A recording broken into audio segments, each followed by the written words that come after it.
Okay, so we're live online, and I'm recording the class as well. Anybody online who wants to ask a question during the class, go to something called Social Stream on the side of your screen, and you'll be able to type in a question. Make sure to press enter or whatever afterwards, and then I'll be able to see the questions come up along the side. And I'll be sure if people have questions here in the Grossberg Baumgart Chapel that I'll be sure to repeat those questions loudly so that people can hear that as well. So good evening, everyone. This is part one of a two-part class on the introduction to the new Machzor, which is called, I've got to center this right on the screen. It's called Machzor Lev Shalem. The Machzor, of course, is Hebrew for High Holiday Prayer Book. Lev Shalem is a full heart, a peaceful heart, a complete heart. The word Shalem means several things, and you see it's the prayer book for Rosh Hashanah and Yom Kippur. So the purpose of this class is for us to get acclimated to this new Machzor, to understand why we have adopted this new Machzor. It's not simply because someone graciously and generously donated the purchase of all these Machzorim to our congregation. If someone were to donate some other text that is irrelevant to our lives, I'm not sure we would accept that text, but the Machzor is certainly an important liturgical text that we use all the time on the high holidays, and I wanted to talk about why we accepted this Machzor and what's so great about it. So let me begin by first saying that this Machzor was published in the year 2010. Machzor published in the year 2010 by the Rabbinical Assembly, which is the organization of conservative rabbis, and we can purchase it through the United Synagogue Book Service, which is the official way to purchase books through the conservative movement. It is, you'll see on the inside of the Machzor who was on the editorial committee. The chairman of the committee is a Rabbi Ed Feld, who lives in Manhattan, a senior colleague of mine in the Rabbinical Assembly, and he is a very articulate, poetic kind of man. He has written a lot, and he was perfect for this job. The Machzor that we had been using in our synagogue, and many conservative synagogues had been using it, is this one, which is the previous Machzor of the conservative movement. I'm trying to get this right on the screen. There we go. It just says Machzor le'amim hanoraim, Machzor for the high holy days, and that too was published by the Rabbinical Assembly, but in 1972. So it's interesting that in the introduction to that Machzor of 1972, also had an editorial committee, that one headed by Rabbi Jules Harlow, who's a classmate of my father at the Jewish Theological Seminary, was ordained the same year, 1959. So he says in the introduction of this gray Machzor, what was affectionately known as the Harlow Machzor, congregational life today reflects a variety of approaches to the service. This volume makes alternate services and readings available so that each congregation may follow what it feels to be the most appropriate arrangement. Because of varying practices, there is a minimum of instruction concerning opening and closing the ark. Individual congregants may select among options for the silent Amida where noted, and it goes on and on. But the key phrase there is that there are very few notations and instructions about opening and closing the ark. Whereas in the new Machzor, in the introduction, it says, "Our hope is that this high holiday Machzor will allow each congregant to engage the world of Jewish prayer in a vital way. In Jewish tradition, study and prayer have always been intimately linked. With this in mind, this Machzor consists of 4 main elements linking study and prayer: the liturgical Hebrew text, translation and commentary, and meditational readings, each carefully prepared with attention to the contemporary worshiper." So in 1972, the Machzor was supposed to respond to congregational life. 2010, it's responding to congregational life, and you'll see as you're flipping through the pages how different this new Machzor is from the one we have been using that was published in 1972. So the Machzor Committee of the Rabbinical Assembly, anybody who's involved in organizational life, especially nonprofit organizational life, knows how long it takes to get something done. And so that's not that's a challenge that is with the Rabbinical Assembly as well. It's no different than any other organization. This committee had been meeting for 12 years before the Machzor got published. Now, that's not so terrible in terms of publishing a book, but with the availability of and the ease of publishing a book, anybody in this room, anybody in the world can publish a book today. You can self-publish a book. Doesn't mean that anybody's going to read it necessarily, but anybody can publish a book today, and you don't need any expertise. Nobody should assume that you as the author know what you're talking about, but anybody can publish. So, but within the Rabbinical Assembly, there's a little bit more politics involved and a little bit more process involved as well. And of course, there was the money involved in trying to find supporters to make this come to the light of day. And when it finally did in 2010, it met with rave reviews.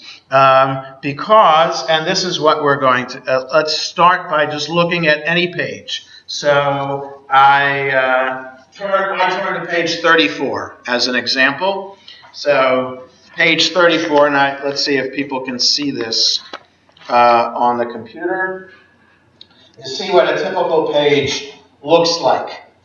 The text in English over here, the text in Hebrew on this side. The page number on the bottom of the page is the same on both. That's typical in a Hebrew-English prayer book, so that when somebody announces what page you're on, those following in English won't be lost if the announcement is about the Hebrew page. So both pages are the same page, but what's different is now you have a commentary on the Hebrew side of the page in English, which explains what that prayer is about, and adding some other notes about other words or phrases in the prayer on that page. On the other side, on the English side, you'll see the English translation, but in red, you'll see transliteration. So the transliteration is there for prayers that are most commonly sung in Hebrew. So that way, anybody who doesn't know how to read Hebrew won't be sitting there twiddling their thumbs, waiting until something is done that they can understand. This way, they may not understand what they're saying, but at least it's in English and you can follow along. So that way, but following along, learning the melody is an important element of prayer. We don't necessarily always agree. Even if we understand the prayer that we're saying, we may not agree with it. But if there's a tune to it that is a traditional tune or is a popular tune or an ancient tune, that itself makes the prayer a spiritual prayer, especially if it's one that has had meaning over the centuries. So by being able to follow along in the translation on this side of the page, that's very important. On the far side of the English page, you have alternative prayers or other readings that reflect themes that are in the prayer on the page itself. And yes, so this as an example of pages in the prayer book. So this is one major change that our prayer book adds. So English translation, transliteration, explanation of the prayer itself on one side of the page with commentary about words and phrases of the prayer, and then alternate readings with similar themes about that prayer. So that when we are sitting in a synagogue, not all of us pray attentively.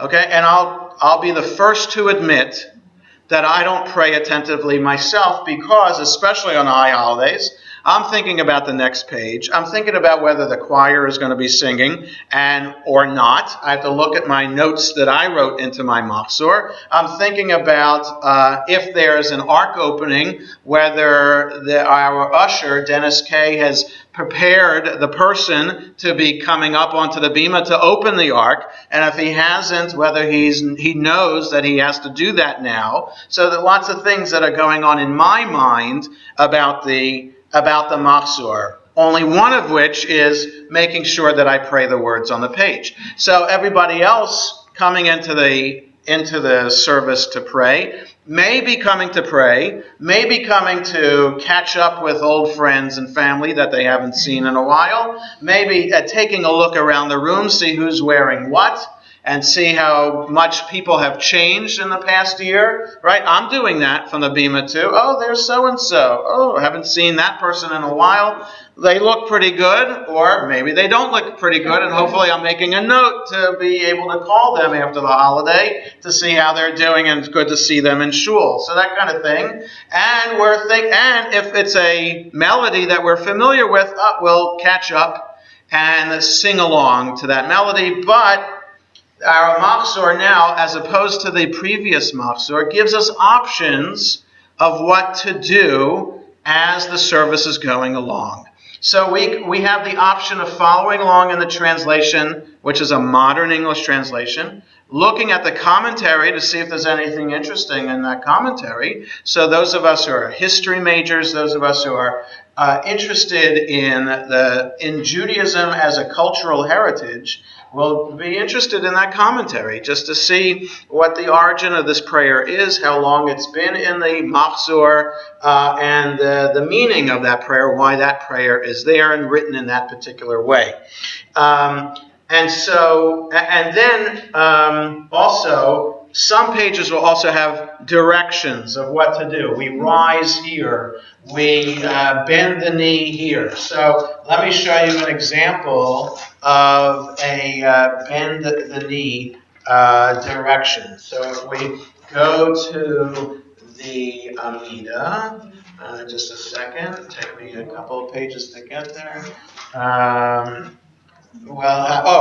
Page 71 has an example of a bend the knee direction. Okay, on page 71, this is the Baruch Hu. So, on the Baruch Hu page, I'm trying to get this right. And so it's like working with a mirror. There we go.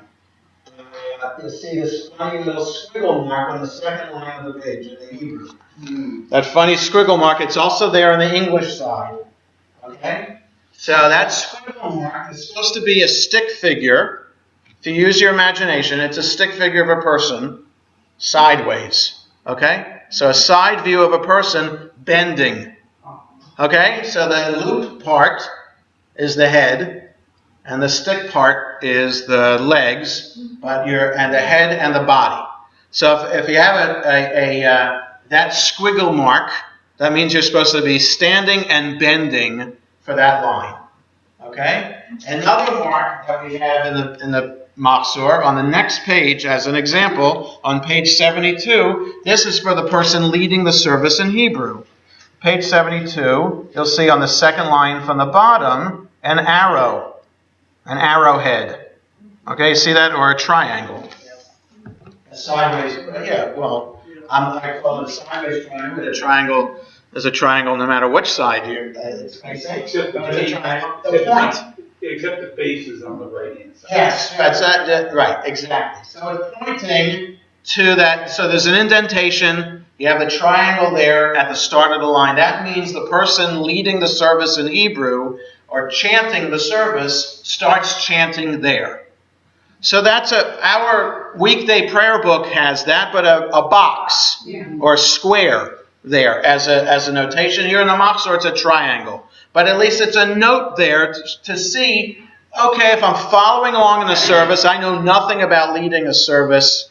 The person could be saying when they're opening the Machzor, but if you see that triangle, that's a cue that the singing is going to start there. The chant. Now, sometimes it starts before it. It depends. But most of the time, this is the most common place for the person chanting the service to pick up the chanting. So that's a good cue as well. So these are examples of some of the stuff that we find on the page. The commentary on the side, the squiggle mark to tell you where to bend, the triangle that tells you where the person leading the service is singing from, the English translation, and the alternate readings on the English side as well. You have the transliteration, and then there are other directions in red as well, which you find both on the Hebrew side and the English side. And since we're on page 72, it says, on weekdays we recite. And then it says, continue on page 75. Things like that. It'll have even more specific directions when it gets to more intricate prayers like the Amidah. So we don't need to look at that now, but what I did want to point out is about the English translation itself. And that what makes our English translation different than the older Machzor, one published in 1972, is that our English translation in Machzor Lev Shalem is gender neutral. Okay, so any page in the gray Machzor, the silver Machzor, I just opened this. Right, if I open to Baruch She'amar, so if I do that, that's on page 90 in the old prayer book, and this prayer book, Baruch She'amar, is on page 47. Okay, page 47. I'm going to read the English translation in the old Machzor. You follow along in the new Machzor. Okay, page 47. Okay, so this is what it says here on page 91 in the Harlow Machzor. He created the world with his word. Praise him. Praise him, author of beginnings. His word is performance. His decree is fulfillment. Praise him. His mercy embraces the world and all creatures. Praise him. He rewards those who revere him. He redeems. He rescues. Praise him. Praise him. He lives forever. Okay, so it's good that I picked that as an example because you get the point. And the traditional understanding of God, God is a he. But in our Machzor, praised is God, whose word created the world. Glorified is the author of creation. Laud the one whose word is performance. Revered is God, whose decree is fulfillment. Acclaim the one whose mercy envelops the world, etc., etc. So as much as the Machzor can, without it making it painfully so, because it's very hard to be gender neutral and sound good at the same time. To avoid he all the time in a sentence and keep on using the noun God or alternatives can be difficult and challenging and can sound awkward. But that's the purpose of the editorial committee, who all have writing experience, to be able to make it sound really nice and get the point across that God is gender free, right? And that it's not appropriate to be referring to God as a man or God as a woman. Now, the only downside of that is that there are, in Hebrew is not gender neutral. Okay? Hebrew, like Romance languages, French, Spanish, etc., nouns are masculine or feminine. And though I only took 2 years of French and hardly remember it, you know that the before the noun in French is one way for a male noun and a different way for a feminine noun. So Hebrew is similar in that words are either masculine or feminine. So when the prayer chooses a feminine aspect of God, that's important to know and to highlight, to say, why did the rabbis choose the feminine aspect of God? Does that change our understanding of how we're supposed to be relating to God in this prayer? So that's the downside, what we miss in a gender-neutral translation, but it is compensated for in the commentary. So the commentary will tell us at particular prayers where the feminine had been used in the Hebrew and how unusual that is and why, what we're supposed to know about that. So, is there an example of that? Yes. The Avinu Malkeinu prayer is all masculine. So let me turn to Avinu Malkeinu. Yes. Right. On page 92. Page 92. So this is interesting. Avinu Malkeinu literally means our Father, our King. Okay, so how does the English translation have it? Avinu Malkeinu. Okay, there are certain prayers where the translation will not translate. It will leave a formula in transliteration to highlight the significance of that formula. So you'll see this as well at the beginning of the Amida, and I'll get to the beginning of the Amida shortly. But they don't translate. Our new Machzor does not translate Baruch Atah Adonai. It leaves it in English as Baruch Atah Adonai. And here for Avinu Malkeinu, it leaves it as Avinu Malkeinu because many people who are used to coming on the high holidays know this prayer. And if they don't know the whole prayer, they at least know the song at the end, right, which is in bold on 93 at the top. Beginning with the 3, 4, 5, the 6th line, Avinu Malkeinu, Chaneinu Vaneinu, right? Everybody knows that tune. So because everybody knows that tune, the editors of the Machzor decided in English to leave it as Avinu Malkeinu. So what does it say about it on the side? On the Hebrew side, starting on the second paragraph. On the commentary side. You see where I am? On the Hebrew side of 92, the second paragraph down. Avinu Malkeinu literally means our Father, our King. The image of God as Father represents relatedness and closeness. In the ancient world, the term Father is associated with the one who gives life, and so many modern prayer books reflect this nuance by translating the word as creator or source. The figure of God as king or sovereign conveys authority, particularly that of judge, and so connotes greater distance. Jewish theology has always recognized this paradoxical sense of God, speaking both of God's being close at hand and also as distant and inscrutable. Similarly, of God's kindness and caring, as well as God's punishing hand for sinful behavior. So it's more a comment about parent and sovereign as opposed to father and king. Amy. And the next page. Yes, right. So Amy is pointing out that on the next page is an alternate version of Avinu Malkeinu for those who might be even more sensitive, or let's say it this way, more disturbed by the particularly male element of Avinu Malkeinu. But the explanation says that Yes. historically, and they say yet these images may not have the same resonance for us as they once did. Right, so Amy is saying these images may not have the same resonance, that of God as Father and King, as they once did centuries ago when the prayer was written. So at certain points, the Machzor offers alternates to this. So this year, we're not going to be doing the alternate prayers. I already went over the Machzor with Cantor Wendy and also with Howie Horowitz, who's going to be the fill-in for Cantor Wendy. And we're doing the traditional Avinu Malkeinu. So it's there, and I'll announce that too, that we have the alternate here for people who want to follow along and see if they are moved by the alternate.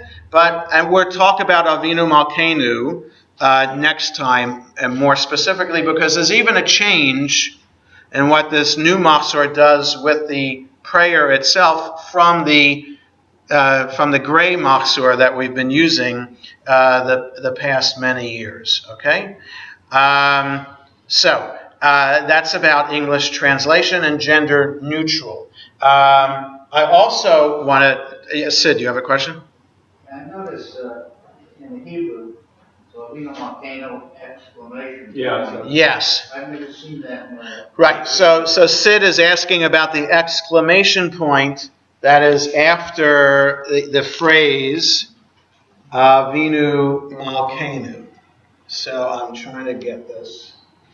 There you go. Page It's all over. 92. Right, no, I'm just showing it to the camera so people can see it. There's an exclamation point after each line. So just to point out that when we're reading it, and so it doesn't have it in the English, so you miss it in the English. But in the Hebrew, the exclamation point is there to kind of emphasize or say with greater fervor, Avinu Malkeinu. That's the idea of having the exclamation point, of saying this with great fervor, so that to kind of focus our attention that we really should focus on each line of this prayer. Okay? Again, like I said, on Monday we'll talk about this prayer and two other prayers that are significant changes to this Machzor from the other Machzor, and what we learned from that. But I still want to talk about these changes. So we talk about the structure of the page itself. We talked about the gender-neutral English translation. We talked about how some phrases aren't even translated. I do want to point out a couple of other things. Let's turn to the beginning of the Amidah, and I want to show you what this Machzor does. So turn to page 81. Okay, I'm just showing this also on the computer. Page 81, we see two alternative paragraphs to start the Amidah. Right? So those of us who are used to coming to Sharei Tefillah on Shabbat or a weekday are familiar with the Sim Shalom prayer book, which offers for the Amidah the A page or the B page. Okay, so the A page does not is the Amidah, the first paragraphs of the Amidah without Sarah, Rebecca, Rachel, and Leah. The B page is the same Amidah, but with Sarah, Rebecca, Rachel, and Leah added. Here, what our Machzor does is, instead of having an A page and a B page, putting them side by side.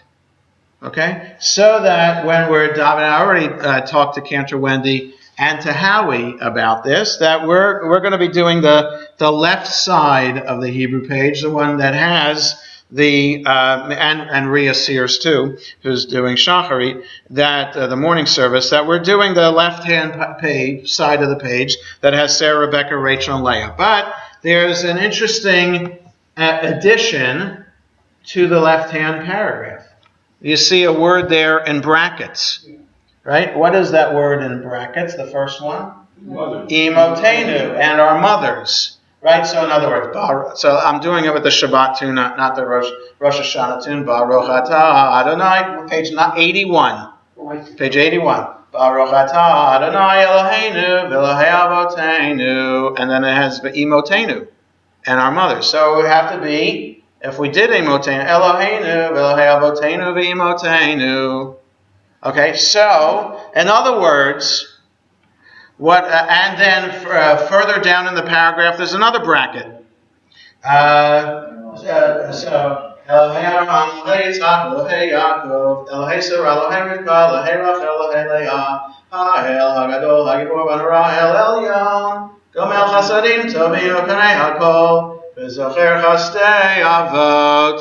What we're used to, but this adds, if we want, V'Zocher Chastei Avot V'Imahot. Just parents? Mothers. Or just mothers? Mothers is just a different form of the word. So Imahot are mothers, Imotenu is our mothers. Okay, so the question is, why does it add that? And it's interesting, in the English translation it doesn't have that. Okay? English translation says, Baruch atah Adonai, our God and God of our ancestors. Right? In Hebrew, Eloheinu, our God, Elohei Avoteinu, and the God of our fathers. Technically, that's how you would translate it. Those who want to be gender-free with translation of Hebrew, like I do, translate the word Avotenu as ancestors. I do that. But the editors of the Machzor said, if we're going to be precise in our translation, then we need to add the word Imotenu to make it really make it egalitarian, not gender neutral, because you can't do gender neutral in Hebrew, it's impossible, but you make it egalitarian by adding more words. So, Avotenu v'Imotenu.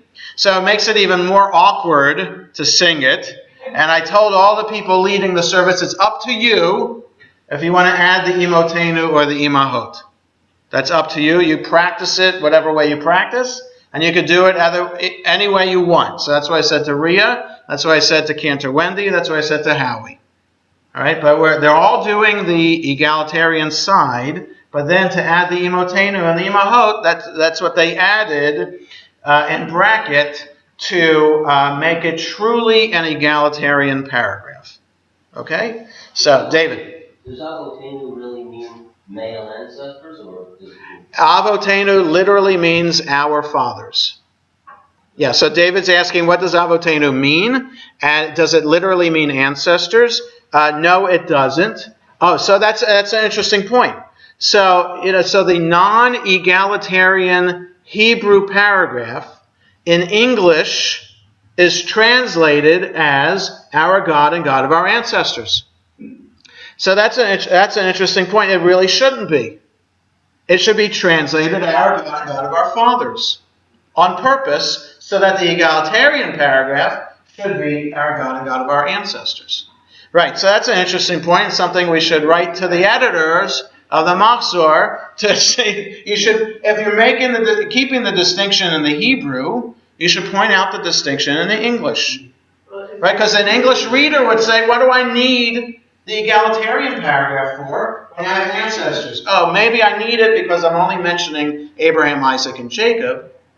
So that's what's added in the egalitarian English, as Sarah, Rebecca, Rachel, and Leah. But I have ancestors in both. So see, this is the complicated part, and what I'm pointing out about the Hebrew, that you don't always get the nuance of the Hebrew in the English translation. So let me make sure we understand this. The Hebrew says, Eloheinu v'Elohei Avotenu. That's the second line of this paragraph. Eloheinu v'Elohei Avotenu. Our God and God of our, literally, it means our God and God of our fathers. Okay? Our translation wants to be gender neutral, so it won't say fathers ever. It will say ancestors, which is how I always understand the prayer. When I say this prayer, and when I've said this prayer growing up before the egalitarian paragraph was even written, I always understood it as ancestors. That's how my father translated it when he did English translations in synagogue. That's just how I understood it, as ancestors. And that's how the rabbis meant it. Most of the time they meant it as ancestors, and of course the rabbis, being men, are going to focus on the male ancestors, Abraham, Isaac, and Jacob. Those are the ones that have the most action in the Torah. Sarah, Rebecca, Rachel, and Leah have some action, but arguably the most action is with Abraham, Isaac, and Jacob. Okay, so that's who the rabbis would naturally bring up. So the only problem with the English translation is that it doesn't get the nuance of the word Avotenu, which is why in the egalitarian paragraph in Hebrew, it adds Imotenu in the brackets. So to be sure that we're fully egalitarian, we have our mothers and our fathers and our mothers. Okay? And Imotenu means? Imotenu, Al is asking, Imotenu means our mothers. Okay, so just 1 second, Deborah. So the funny thing in Hebrew is that sometimes masculine words will have feminine plural form. So Abba, or Av, in Hebrew or Aramaic is a father. So you would think that's a masculine word. But the plural is an ot ending, avot. Ot is a feminine ending. Im is the masculine ending. You would think it would be avim, but it's avot. So that's just weird about Hebrew. There are male words that have feminine. Kisei, chair, is a male word, but the plural is kisaot. Shulchan is a table, is a male word. Shulchanot is the plural. Okay, so just weird Hebrew. There are some exceptions to that. Just some. You can count them on two hands, and that's what makes Hebrew easier. That you only have few exceptions to the rule. Anyway, so that's just this anomaly of this paragraph and what our prayer book does with that. So about the egalitarian, I want to point out one other thing for you to show you. Turn to page 80. And this is a subtle change which I had to be sure to point out to Rhea and Cantor Wendy and Howie, because in every service before the Micha Mocha, so this is the Micha Mocha prayer on page 80. Again, we're familiar with the tune Micha Mocha, Ba'elim Adonai, Micha Mocha, Nedar Ba'Kodesh. Okay, so we might be familiar with that tune. Before that, where the triangle is on the top of the page, it says, "Our homage is to God on high, who is ever praised. Moses, Miriam, and the people of Israel joyfully sang this song to you." Okay, and then it's Micha Mocha. Okay, Moses, Miriam, and the children of Israel. In every prayer book, until this one, Miriam is not mentioned. Okay, so when you're leading the service, you're going to stumble over Miriam unless you know that Miriam has been added to this. Now, Moshe Miriam, Moses and Miriam sang, and the children of Israel sang this song to you. And Micha Mocha is part of that poem, that song that the Israelites sang when they crossed the sea. Okay, it's part of that long song that is in the Torah, chapter 15 of the book of Exodus. And Prince of Egypt, they have a new version for this, right? So there are lots of tunes to Micha Mocha, but Moses was singing, and then the Torah tells us, after that long song, 2 sentences later, it says Miriam led the people in song too. Okay? So why should we focus on Moses in this prayer when justifiably we can add Miriam to this to make it even more egalitarian? So the only problem is you have to be prepared for that when you're leading the service, and when you're hearing the service, whoa, there's something just happened there that I'm not used to hearing. Right? You hear, like somebody changes the Star-Spangled Banner or the Pledge of Allegiance. Right? You change a word of the Pledge of Allegiance, you're going to notice that right away, even though you're not paying attention. Because it's so ingrained. I remember when they did change it. And one nation under God, right? Yeah. So I was raised with under God, so that's not a change to me. But when that change was made, it certainly throw people off. I don't know if they say the Pledge of Allegiance every day in school anymore. I don't think they do it at JDS every day. My kids at the Jewish day school, I don't think recited the Pledge of Allegiance every morning, but I remember doing it every morning in my day school growing up. So anyway, it's so ingrained, everybody knows it, even if you haven't said it in years or decades, you still know it by heart. And if somebody says it differently, you'd notice the difference. The same with this. People who are in the know with davening would know that a word has been added. So again, that word, adding Miriam here, is for the point of making it egalitarian. And there's one other change I wanted to point out. We will end before 9 so people can get home and watch President Obama's speech. And I think it's an important speech to watch. Two other things about the Machzor I want to point out. One is in terms of liturgical changes. So in the Amida, yes, page 89. So this is also fascinating, why the editors of the Machzor decided to put these two words in brackets back in. Okay, and it's 3 words in English. So on page 89, this 1, 2, 3, 4, 5, 6 lines from the bottom is the paragraph Ritzay. Okay?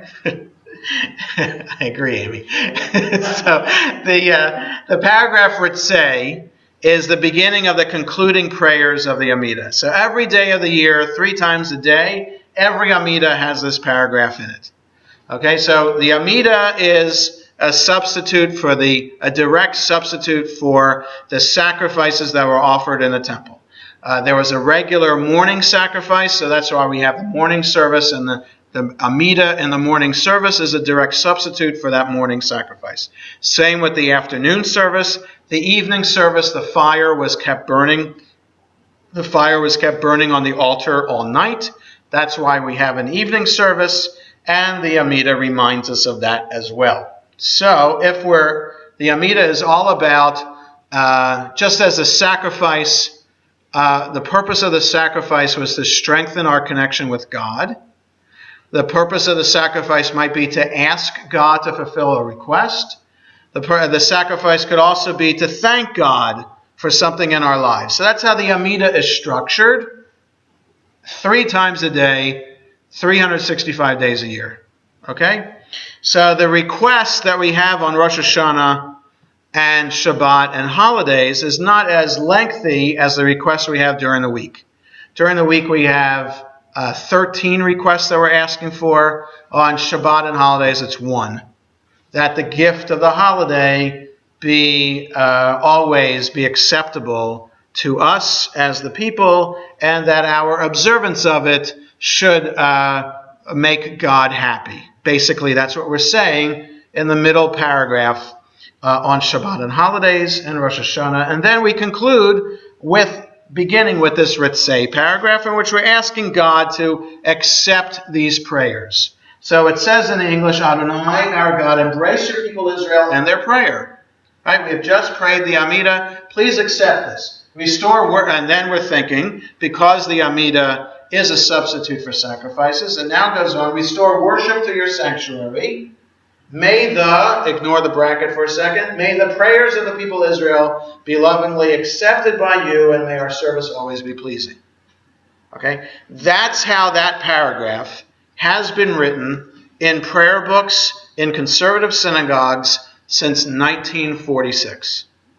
In 1946, the black prayer book that we might remember from Shabbat and also from the high holidays, known as the Silverman Machzor, or the Silverman prayer book, because just as the gray one is the Harlow Machzor, because of the head of the editorial committee, Rabbi Jules Harlow, the Siddur and Machzor is called the Silverman, because Rabbi Morris Silverman was the editor of those prayer book committees. So in 1946, when that prayer book was published, they made liturgical changes, including writing that paragraph that way and taking out the words that are in brackets, fiery offerings. Okay, so in other words, if we read that paragraph with the bracket, may the fiery offerings and prayers of the people of Israel be lovingly accepted by you. Okay, so the fire... Yes, Sid? That doesn't correspond necessarily with the bracketed part of the prayer in the Hebrew. Yes, it is. The Ishei Yisrael. So Sid is saying it doesn't correspond to the Hebrew, and I'm saying it does, because in the Hebrew it says Ishei Yisrael, which means the fires of Israel. Okay? So that's literally what it means, and the fires of Israel are the sacrifices. So, if the prayer is talking about, may our prayers be acceptable to God, and we're starting to think about the future as well, that may there be a temple again, so that we can offer prayer to you in the temple. The traditional prayer book says, not only do we want to offer prayers there, we want the sacrifices to be restored. But in 1946, the conservative movement said, no, we don't want sacrifices restored. That's barbaric. Why would we want to go backwards when we've gone forward all this time, 2,000 years after the temple has been destroyed? We're not used to sacrifices anymore. So much aren't we used to. Nobody else around us is doing sacrifices anymore. Pagans, we don't see pagans anymore doing sacrifices. They aren't as common in Europe as they were 1,500 years ago. There were pagan tribes in Europe then offering sacrifices. Now, when there are no pagan sacrifices anymore, so people aren't used to seeing it around, that would be barbaric to want to say we want to bring them back. So in 1946, they said no. We'll still pray for the temple, and the editorial committee made this decision on behalf of the conservative movement as a teaching opportunity to understand the centrality of the temple and how it can be a unifying force in the Jewish community, but we don't want sacrifices there. Okay, and that's by taking that phrase, Ishei Yisrael, fiery offerings, out of the prayer, we have then made a point of distinguishing ourselves from other movements in Judaism. So when it's chanted in shul, it won't. We don't say it. Yeah. So Al is saying when it's chanted in shul, we don't say Ishei Yisrael. So I'll get there in a second. What we're going to do with this bracket now. So in almost every synagogue in the conservative movement, they all adopted that change. Since not everybody right away in 1946, because people had other prayer books before that, so it takes a while for synagogues to buy new prayer books. So after a while, almost every conservative synagogue was using that black prayer book. And you could count maybe on two hands synagogues that were using older Orthodox prayer books. Maybe a Birnbaum prayer book. Rabbi Philip Birnbaum, who's a conservative rabbi, edited a daily prayer book, a Shabbat prayer book, and a Machzor, which some synagogues still use today. But other than those few and far between synagogues, everybody adopted that change by adopting that prayer book. But there are some who have not, and now there are some synagogues that have who have become more traditional in their davening and have added the phrase Ishei Yisrael back into the prayer book. So either to reflect the idea that conservative synagogue davening is becoming more traditional, like there are many synagogues that do the prayers of the Kohanim, known as Duchanin, on the holidays.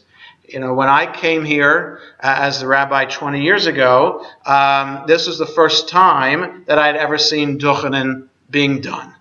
Okay, so, outside of Israel. So my father's synagogue in Philadelphia never did Duchanin on the holidays. Almost every conservative synagogue in Philadelphia never did it. And my synagogue that I was the rabbi of in Massachusetts didn't do Duchanin. Okay, so I knew about it by then because I'd been in rabbinical school and I'd been to synagogues in Israel, but that synagogue in Lowell did not do it. But coming here, doing it, okay, so we do it. Now more and more synagogues are adopting Duchanin because it's a really nice thing to do, an opportunity for the Kohanim to fulfill their mitzvah. So perhaps to reflect the idea that the movement, some of the davening is more traditional, they put the phrase back in, and possibly the editorial committee put it back in so that we would know what the original version of the prayer was. Okay? Now that's not consistent in this prayer book because the preliminary blessings, in which we thank God in the morning for waking up and thanking God for being Jewish and thanking God for being free and thanking God for being created in God's image. Those three are positive change as opposed to the negative in the prayer book, in the Orthodox prayer book, which thanks God for not being not Jewish, not being a slave, and not being a woman. So that change they didn't put back into our prayer book as an option, but they put back the option of the fiery offerings of Israel. Okay? And one final thing I want to point out about what this Machzor offers for us in terms of structure. So one major difference between the Harlow Machzor and the Silverman Machzor, for those who remember that black Machzor, it's really thick. Right? It's really thick. No, I don't think it's 2 volumes. So Sid is suggesting it might be 2 volumes. There are some Machzorim, right? So there are some Machzorim that are 2 volumes, one for Rosh Hashanah, one for Yom Kippur. The Silverman is 1 volume, but it's very thick because there are lots of extra prayers known as religious hymns, or in Hebrew, a religious hymn is a piyut, or the plural piyutim. So that's the one thing that distinguishes the high holiday service from a Shabbat or other holiday service, is how much longer the service is, with the extra piyutim about the themes of the day of repentance, forgiveness, etc. So one hallmark of the Harlow Machzor is how much thinner it is, because a lot of those piyutim are cut out. Okay? So recognizing that most synagogues cut those pages anyway, right? When I came here, I sat with Cantor Levin, may he rest in peace, before the high holidays, and the high holidays were early that year in 1994. So I only had 4 weeks from August 1st until the week right after Labor Day was the high holidays then. So we had 4 weeks to quickly go through the Machzor. How do you do it here? So we can be, and so a lot of pages were skipped. And that was common to skip all those pages because the translation didn't help it make it more palatable, because the English translation was an old, the thy and the didst and the old form of English is not really, you can't make sense of it. It sounds ridiculous for us to talk like that. Nobody talks like that. Why pray like that? And it's so foreign. And so, and especially with the piyutim then, there's no commentary in there to explain the origin of the piyut, to explain the relevance of it. So it's left to the rabbi and the congregation to make meaning of it, so it's just easier to skip the page. So that's what we did. So the Harlow just skips it entirely, doesn't offer it here. Okay? But it doesn't offer, as it said in the introduction, it doesn't offer instructions of what you could do here at this particular place. Can you skip? Why would you skip, or anything like that? So here in our Machzor, it offers subtly for us the idea that we have an option to choose what to pray. So if you turn to page 83, near the beginning of the Amida, you see on the page, you see this in the English as well, this letter Aleph on the page. Okay, and if you turn the page, you'll see a letter Bet on the top of the page on 84. And on the top of page 85, you'll see a Gimel. Okay? So what that means is, if we so choose, what it says is, and it says this in the introduction, anytime you see an Aleph, Bet, or Gimel on the page, you have the option of saying any one of them or all of them. And it goes up through the letter Vav or Zayin, or so it's 6 or 7, right? So you have those options there. So that leaves the prayer leader the option of shortening the service, or highlighting one over the others. Okay, so at certain points in our service, so the Harlow didn't offer that option. I came up with the option of skipping or not skipping, and that's what every rabbi has the option to do, to skip through those prayers. Here, the Machzor provides that opportunity for us. It highlights the idea of what follows now as a piyut, a religious hymn, and it explains what that hymn is. So if you're on 83, it explains what that particular hymn is, and 84 and 85, etc. And then it leaves it up to the prayer leader to decide which of them, all of them, none of them will be recited. Okay, so that's another element of the structure of the Machzor, those Hebrew letters on the page. Okay, so it's... I want to stop here because I wanted to devote part 1 just on the structure of the Machzor and what it's all about. Monday, we'll look at a few of the prayers in the Machzor and what the Machzor does with them and why they're there, and any new prayers that it has. Okay? So any questions that anybody has? Anybody Have you online? got an explanation sheet at the services? I know. So, well, I'm going to highlight the people. Well, certain of the prayers I will not explain it as thoroughly as I did just now, but I will direct people's attention to the page and to the commentaries on the page, and will direct them to watch the recording of this tonight if they want a more lengthier explanation. Deborah. So to get back to the tomato, there's no Hebrew word like for parents or ancestors. That's what I was just going to go on. Yeah, so that Deborah's asking, there's no Hebrew word for parents or ancestors. Correct. There's no neutral word for that because there's no such thing as a gender-neutral noun in Hebrew. Okay? So in even the word this in Hebrew is whether it's a feminine this or a masculine this.